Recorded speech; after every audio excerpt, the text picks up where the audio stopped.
हरिओम आत्मी भक्तजनों, सप्रेम जय श्री हरि।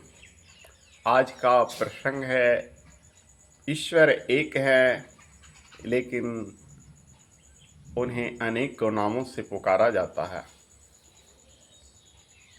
ऋग्वेद का यह ऋचा है, एकम सद विप्रा बहुधा वदन्ति, यानी सद यानी सत यानी ब्रह्म एक है, विप्रा यानी विद्वान उसे अनेक रूपों में वर्णित करते हैं।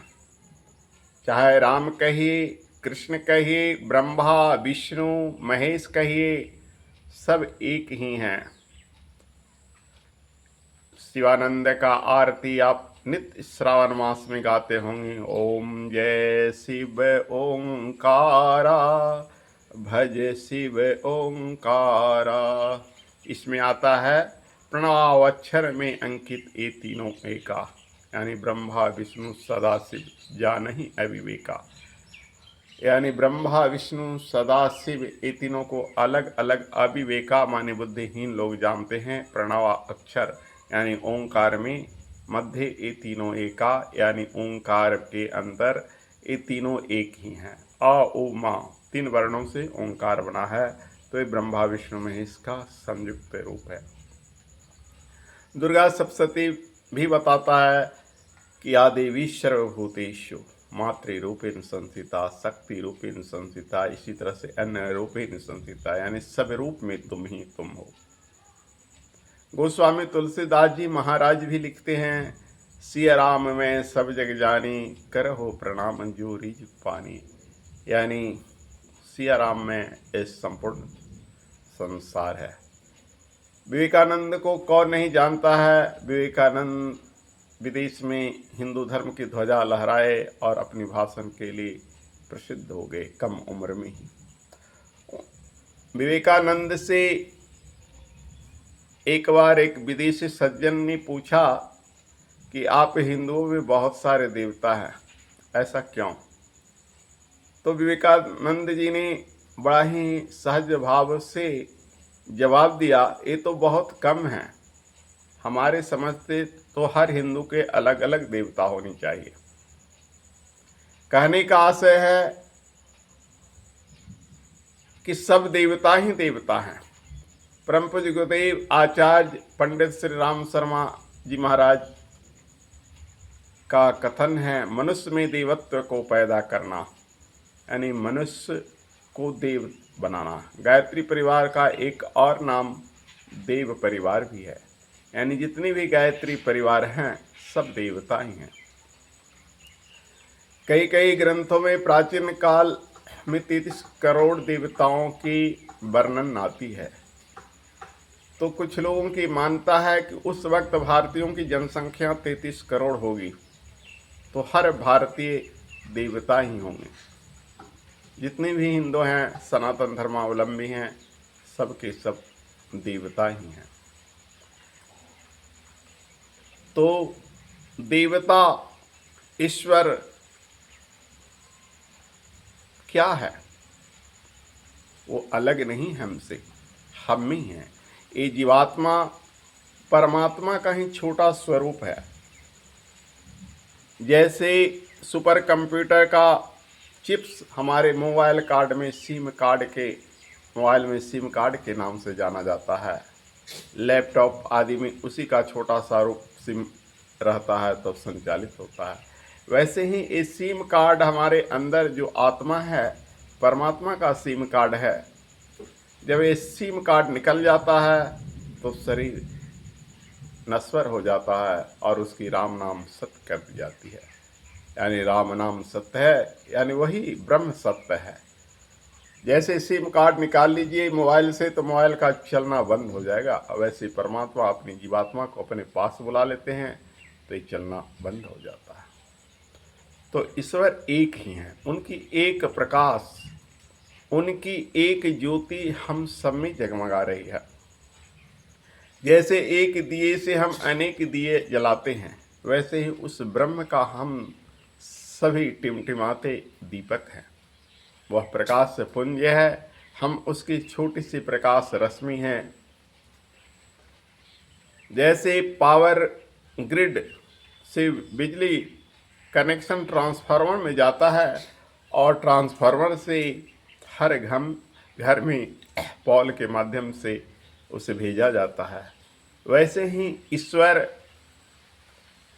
की वो पावर, वो शक्ति विशिष्ट व्यक्ति के माध्यम से जन जन तक पहुंचाया जाता है। जैसे विशिष्ट व्यक्ति गुरु के अनेक शिष्य होते हैं, तो परमात्मा की संपूर्ण शक्तियों में से विशेष शक्ति को गुरु ग्रहण करता है और गुरु अपने शिष्यों में बांट देता है, तो उनकी वो पावर हर जन में पहुंच जाता है।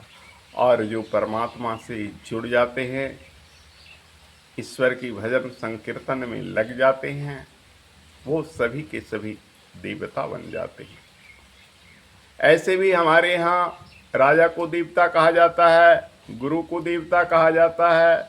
गुरु को भगवान का दर्जा दिया गया है। गुरु ब्रह्मा गुरु विष्णु गुरुदेवो महेश्वर गुरु साक्षात परम ब्रह्म तस्मै श्री गुरुवे नमः कहकर गुरु की वंदना की गई है। माता पिता को भी ईश्वर का दर्जा दिया गया है। पिता धर्मः पिता स्वर्ग पिता ही परमं तपः पितृमाप्यन्ते प्रियन्ते सर्व देवता कहकर पिता की महत्ता को बताया गया है। माता की महत्ता भी शास्त्रों ने कहा है, नास्ति मातृ समछाया नास्ति मातृ समो गति।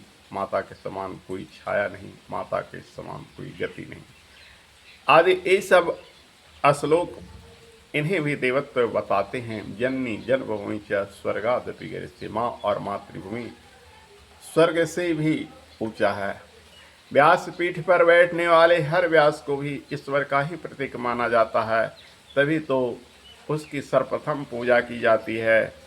ईश्वर की पूजा से पहले व्यास वंदना में हम कहते हैं, नमो व्यासाय विष्णु रूपाय व्यास रूपाय विष्णुवे नमो वै ब्रह्मनिधे वशिष्ठाय नमो नमः कहकर हम व्यास की वंदना करते हैं। यानी व्यास हमारे जो है विष्णु स्वरूप हैं। कहते हैं व्यास पीठ पर बैठे हुए व्यास में इतनी शक्ति आ जाती है कि उसके डर से यमराज भी भयभीत हो जाता है। तो ये सब के सब देवता ही तो हैं। कुमारी कन्याओं की पूजन हम सभी नवरात्रि काल में नवदुर्गा के नाम से करते हैं। वहीं बटुक यानी छोटे बालकों का पूजन भैरव के नाम से करते हैं। तो ये सब के सब देवता ही तो हैं। तो विवेकानंद जी महाराज स्वामी जी ने ठीक ही कहा उस विदेशी से कि कहने को तो अभी बहुत कम देवता हैं, हमारे यहाँ तो हर मनुष्य के लिए एक देवता होने चाहिए, तो या हर मनुष्य ही देवता है। तो आज की वीडियो में हम बस यही दर्शाना चाहते हैं, भगवान जो मूल रूप से हैं ईश्वर एक ही हैं, वही ब्रह्म का हम सब पुण्य हैं और जिन भी देवी देवताओं को हम मानते हैं उसी का स्वरूप। गीता भी कहती है, पितरों को पूजने वाला भी मुझे ही प्राप्त होता है, भूतों को पूजने वाला ही मेरे को ही प्राप्त होता है और देवों को पूजने वाला मुझे ही प्राप्त करता है।